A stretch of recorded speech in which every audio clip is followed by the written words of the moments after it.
Bismillahirrahmanirrahim. Ini saya suka jawab ini.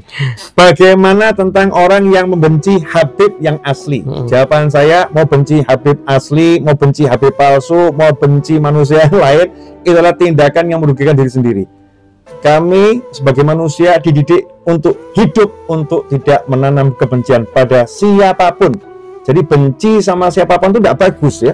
Jangan dikotakkan. Bahkan kepada orang yang benci sama kita sekalipun. Tidak bagus.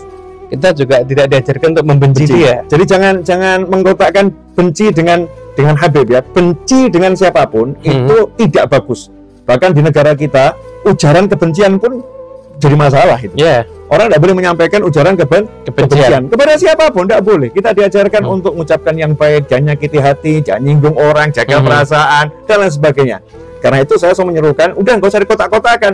Jangan benci Habib, enggak, jangan benci siapapun. Ya, jangan benci siapapun. Karena jumlah Habib tidak banyak.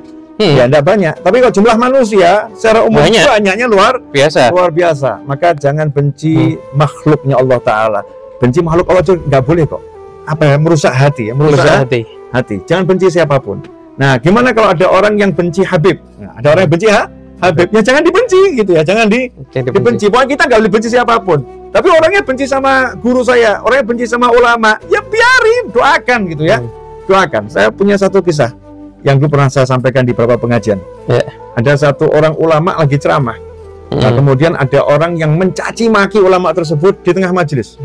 Kamu begini, ya seperti kadang di chat-chat ini, Beb, di chat-chat YouTube ini kan suka muncul juga cacian makian entah dari mana muncul, cuman saya nggak mau lihat gitu kan. Mudah-mudahan yang nulis dapat hidayah gitu ya di saya. Ngapain nggak usah lihat yang enak ya.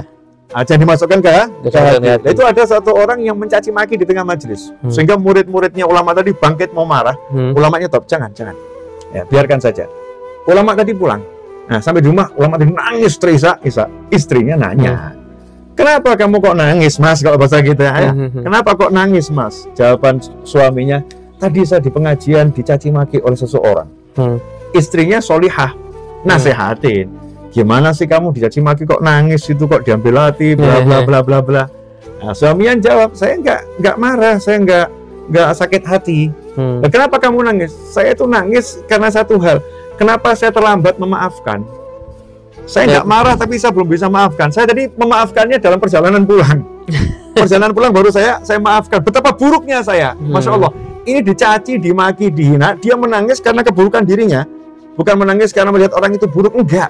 Dia menangis kenapa aku nggak bisa segera memaafkan? Kenapa tertunda memaafkannya? Kami dididik untuk semacam ini kepada siapapun, dan umat Nabi SAW dididik untuk bersikap semacam ini kepada siapapun. Jangan pernah menyimpan benci dalam hati kepada siapapun dan apapun, karena lihatlah, semua adalah makhluknya Allah, semua ciptaannya Allah. Kalau kita melihat semua ciptaannya Allah, tentu kita akan cinta sama ciptaannya Allah Ta'ala. Semua kita sayang, apapun bentuknya. Betul, memang wajar setan ada sih bisik-bisikin kita ya. Setan ada, harus kita lawan. Begitu. Udah lagi giliran Bib Ahmad ngomong terus. Tadi saya ngomong terus ini. Gantian. Itu Bib tadi yang Anda sebutkan tadi itu terjadi juga Habib Muhammad bin Abdullah Al-Haddad, mertua dan gurunya Habib Umar. Kita coba dari pintu masjid sampai ke rumah. Dari pintu masjid sampai ke rumah. Dari pintu masjid sampai ke rumah. Kok nyesel? Kenapa tertunda dari pintu masjid sampai ke rumah? Maafkannya. Masya Allah. Gurunya Habib Umar ya. Gurunya Habib Umar dan gurunya Habib Zain bin Sumit. Habib Muhammad bin Abdullah Al-Haddad. Putranya namanya Habib Husain ya.